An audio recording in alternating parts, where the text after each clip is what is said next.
Bonjour, bienvenue dans les rencontres d'ensemble au cœur du changement. Ils sont des milliers, des millions de femmes, d'hommes, d'adolescents, d'enfants même, à être déjà en mouvement dans cette période de profonde mutation où nombre de nos certitudes sont remises en cause. Loin de baisser les bras dans cette crise systémique qui n'épargne aucun d'entre nous, ils ont cette conscience qu'il vaut mieux aller vers que lutter contre. Face aux problématiques actuelles, elles abordent ces transformations de manière coopérative et courageuse. Plus que jamais, nous avons besoin de nouveaux récits, de tisser du lien entre toutes ces personnes qui œuvrent déjà au changement dont l'humanité et notre Terre ont tant besoin pour continuer à accueillir les générations futures, qu'elles soient humaines ou non humaines. Il est aussi essentiel de soutenir les plus en difficulté, ou celles et ceux qui doutent de pouvoir agir, de leur montrer qu'un autre monde, une autre voie plus juste sont à portée de main. Je vous propose ici d'aller à la rencontre de ces anonymes pour mettre en avant chaque petit pas qu'ils font vers un futur désirable. Nous allons mettre en lumière que chacune, chacun peut œuvrer là où sont ses dons et ses talents, dans la joie, et que chaque action a de la valeur. En suivant les 4 étapes de la spirale du travail qui relie, nos invités nous partagent leur joie, leur peine, leur regard sur le monde, leurs élans et leurs projets. Le travail qui relie propose un voyage de transformation individuelle et collective pour explorer notre capacité à réinventer une nouvelle manière d'être au monde et à œuvrer à la guérison de la Terre. Initiée par Joanna Macy, éco-psychologue très impliquée depuis 40 ans dans les mouvements pour la paix, la justice et l'écologie, c'est une méthodologie visant à approfondir notre connexion au vivant tout en nous préparant à faire face au risque d'effondrement. Soutenue par ce qu'elle a nommé l'espérance en mouvement, nous pouvons à nouveau nous engager dans l'action juste à partir d'un endroit apaisé. Chaque semaine, découvrez celles et ceux qui vivent et rendent vivante l'espérance en mouvement. Chacun d'entre vous, chères auditrices et chers auditeurs, pourra ensuite entrer dans la danse et partager ses propres ressources pour aider notre invité du jour à poursuivre le chemin de transformation sur lequel il est engagé. C'est vous qui allez tisser et faire grandir la magnifique toile d'ensemble au cœur du changement. Ma proposition, et si nous traversions ensemble ? Bonjour à toutes et à tous, chères auditrices et chers auditeurs du podcast Ensemble au cœur du changement.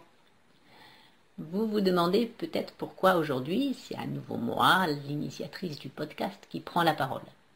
Eh bien, pour faire un petit bilan, pour voir où mes prochains pas ont envie de me porter, et surtout parce que l'été vient d'arriver et qu'une petite pause estivale sera la bienvenue. Voilà déjà un peu plus de 6 mois que la première rencontre a eu lieu. Il y a eu 15 rencontres avec de belles personnes plus inspirantes les unes que les autres. Est-ce que vous avez perçu à travers ces rencontres que les possibilités de se mobiliser sont aussi multiples que variées? Il y a eu, je trouve, autant de couleurs que de personnalités. Vous avez pu découvrir au fil de ces mois le travail qui relie à travers ces 4 étapes. S'ancrer dans la gratitude, honorer sa peine pour le monde, changer de regard et aller de l'avant. Vous avez pu ressentir comment chaque étape permet de se mettre en mouvement? Alors pour ce bilan d'équinoxe, j'ai envie une nouvelle fois de me laisser porter par cette spirale. Et d'abord, évidemment, m'ancrer dans la gratitude. J'ai envie de vous remercier, vous qui écoutez, de votre présence et de vos encouragements. Vous êtes 212 à avoir rejoint le canal Telegram et 128 la chaîne YouTube. Alors votre présence me porte à poursuivre cette aventure et je suis heureuse vraiment de me ressentir reliée à vous à chaque nouvelle rencontre. Et vraiment chaque rencontre m'a fait vibrer, m'a fait découvrir de nouvelles facettes de ces personnes que j'admirais déjà. Je suis en lien profond avec ce qui leur donne de la joie, avec leurs préoccupations, avec leur élan à participer à un nouveau paradigme. Alors aujourd'hui, je les remercie d'exister, de continuer à m'inspirer. Et j'ai aussi envie de remercier la Terre d'être aussi belle. Elle me donne envie de continuer chaque jour à me mobiliser pour lui offrir un nouveau récit le plus loin possible des scénarios catastrophiques annoncés.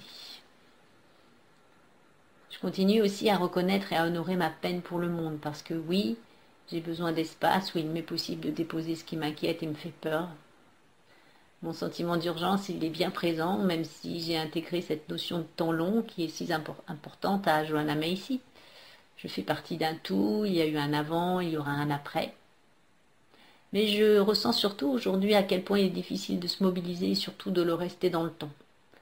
Et à quel point partager ma vision, que nous avons tous en nous, tous les pouvoirs d'agir est complexe. Dans ce podcast, mon envie, ma projection était que chaque auditrice, chaque auditeur participe à son niveau à aider les invités à avancer dans leurs projets, à leur proposer des pistes, des ressources. Et je vois bien après 6 mois que ce n'est pas si simple. J'entends un témoignage, mais je ne connais pas cette personne en direct. Vais-je oser me mettre en avant et proposer quelque chose? Et puis je n'ai pas eu non plus de personnes que je ne connais pas et qui m'ont demandé à participer à une des rencontres. Alors j'avoue que je ressens une certaine frustration.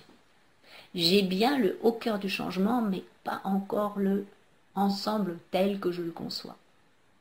Et puis donc, il y a de nouveaux questionnements qui émergent, et dont le principal est comment créer ce réseau et est-ce que c'est seulement possible à travers un podcast? Alors j'essaye de changer de regard, de regarder à travers vos yeux. Qu'attendez-vous de ce podcast? Mais je réalise que c'est impossible. Je ne peux pas voir à travers vos yeux, je ne peux voir qu'à travers les miens. Et je prends conscience que ce podcast est né de mon envie et que si vous êtes là, présente et présent, vous n'avez peut-être qu'une envie, c'est écouter ces témoignages et rien de plus. Et c'est déjà tellement merci pour ça. Le reste, ça m'appartient. Alors je décide de continuer à aller de l'avant avec ce qui est là. Je décide aujourd'hui de célébrer le chemin parcouru avec vous en faisant cet enregistrement et de faire une pause estivale pour me ressourcer. Et pourquoi pas prendre le temps de vous demander votre avis sur vos attentes. Comme dans les accords Toltec, je ne fais pas de suppositions, je demande tout simplement. Alors peut-être que dans l'été, je ferai un sondage pour vous consulter. En attendant septembre, vous aurez donc tout le temps de revisiter les rencontres et d'écouter celles que vous n'avez pas eu le temps ou l'occasion d'entendre. Et si ce podcast vous inspire, bien évidemment, continuez à partager. Et je vous donne rendez-vous en septembre avec notre futur invité d'Ensemble au cœur du changement, le podcast de celles et ceux qui œuvrent au changement de cap pour rendre notre terre chaque jour encore plus belle. Et comme les autres fois, vous trouverez sur le podcast les informations suivantes, les coordonnées de contact de Ensemble au cœur du changement. Si vous avez l'élan de participer à une rencontre, la porte est grande ouverte, je le répète, n'hésitez pas à me contacter en présentant ce qui vous porte, les contributions pour un monde plus en lien avec l'ensemble du vivant. Et puis il y a aussi dessous des informations sur le travail qui relie, vers des ateliers, des rencontres, des retraites, des références, des livres qui portent le travail qui relie, et toujours le lien de téléchargement de mon livre La Révolution Être. Et enfin, le titre et l'auteur de la musique d'introduction et de fin du podcast qui a accepté d'associer sa voix à cette aventure, Muriel Voix-Noade. Sur ce, je te remercie de ton écoute, je te serre fort dans mes bras et te souhaite un superbe été. Viens, construisons un monde nouveau, de paix, d'amour, de liberté. Oui, je veux vivre un monde plus beau, d'amour, de joie, de vérité. Ensemble changeons de paradigme, mettons la vie à l'honneur, prenons soin de cette énigme, faisons s'illuminer nos cœurs. Ensemble changeons de paradigme, vivons la vie en couleur, écoutons ces lois, ces rythmes, laissons rayonner nos cœurs. Viens, construisons un monde nouveau.